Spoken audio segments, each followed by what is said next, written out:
kasangkay, magandang hapon po sa inyo lahat. Nandito na naman tayo sa aking yung aking asyenda. Yan, ipapakita ko sa inyo ang aking na naman lupain. Napakalawak ito. Meron tayo dito isang kasama. Yan. Ito ang aking isang bodyguard ko ngayon. Kasi doon sa kabilang aking yung aking asyenda ngayon, ito na naman ang aking isang asyenda dito sa kabila. Ito na ang aking bodyguard ngayon na bago. So itutur ko kayo ito ngayon. Ay, kumusta naman yung binabantayan mo ngayon? Okay naman. Oh, malalaki na yung manok ko. Ayan yung makikita niyo mga manok, ayan makikita niyo yung manok. So May ngayon, papaya na.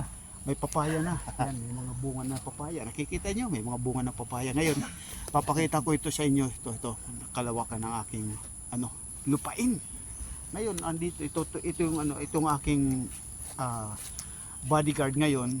Itong aking bodyguard na pinagkatiwalaan ko, siya yung magmamana na. Ito na naman ang aking isang pangalawang lupain, kasi doon sa kabilang lupain may nagmana na, ito na naman ay magmamana ngayon. Pakita mo Sa din aking yung lupain. natin, baboy ramo. O yun, yung papakita namin yung, tayo dito. asa na? Yung papakita namin yung baboy. Mo asa na? Ayun nandoon.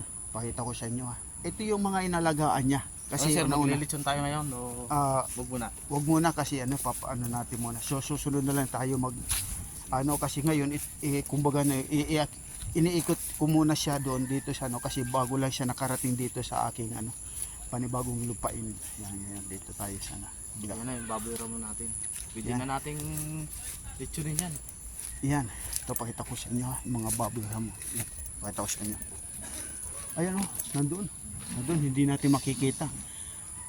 Kumusta naman yung pag-aalaga mo dito? Okay naman.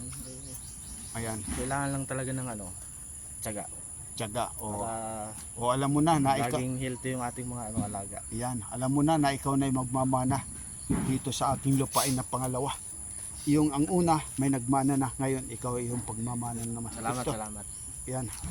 Aking kumbaga siyempre sa ating mga binibigyan ng ng trabaho, ito pinagkakatiwalaan ko siya kasi kumbaga inalagaan niya ang aking lupain. So ngayon, siya magmamana na ngayon.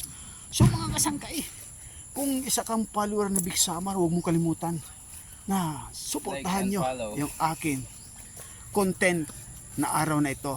Kasama ko yung aking bodyguard na magmamana na sa aking lupain. So Thank you. maraming salamat you. po. Thank you. Bye-bye.